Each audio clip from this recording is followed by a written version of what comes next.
I want to talk to you from Acts chapter 1, but this little thing just has been in my heart. It's bothering me deeply inside.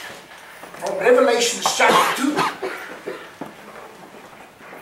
This is the letter that Jesus himself is writing to the church of Ephesus. You will remember that the Apostle Paul planted the church at Ephesus. The story is recorded for us in Acts chapter 19. I know your works and your labor and your patience, and that you cannot stand the works of those who are evil. I know that you have tried those who say they are apostles, and you have found that they are not, but they are liars. I know how hard-working you are. I know the good stuff you're doing socially. I know how involved you are. You're working so hard. There's no other church that works like you do. You've got meetings every day. You're involved. You guys are doing stuff. But the problem is, verse 4, you have bypassed me. You're doing the works. You're busy. You're doing, but you're not becoming. It is not what you do that defines you. It's who you are. Amen. And who you are can only be affected by an intimate, deep, loving relationship with Jesus. Amen. What did he say in verse 4? I have somewhat against you. Our God is amazing. He didn't come and say, hey, you big goof-offs, I can see your hypocrisy. You're pretending, you're working like crazy, you're doing all kinds of stuff, and lots of the stuff is what I told you to do. But you've got a major problem and I'm sick of you. No, he came to encourage us, to build us, to give us input. He wanted us in every way to be edified. But he says, I do have something against you. And this is what I have against you. You have left your first love. Now wait a minute. What do you mean? Now listen to me. It is possible to sing those songs with our hands up in the air and for our minds to be in the cesspool.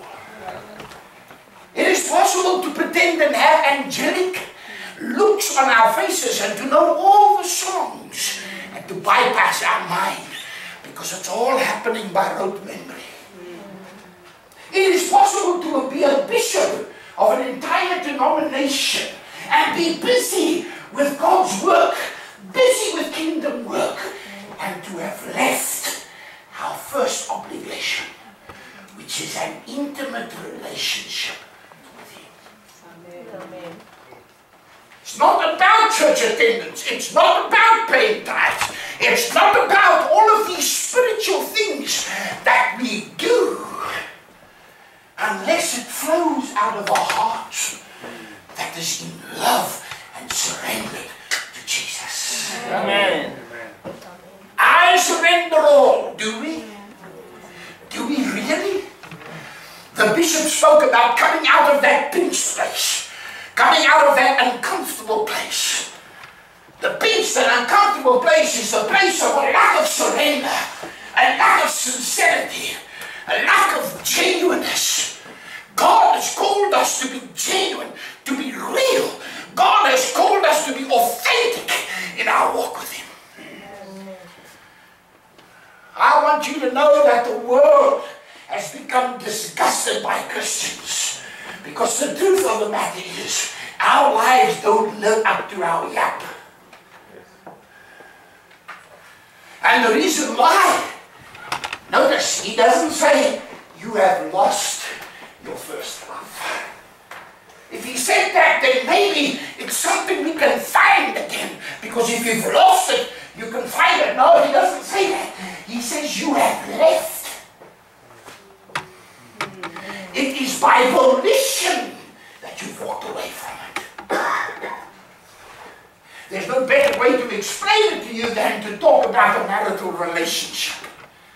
My wife and I have been married for 37 years. Now, how is that possible with this fat belly and everything? Why is she not doing that? You know, that she's not fat, I'm the fat dude. Somebody said to us when we were in Australia, some of the wives said the reason we keep our husbands fat is because we don't want anybody else to look at them.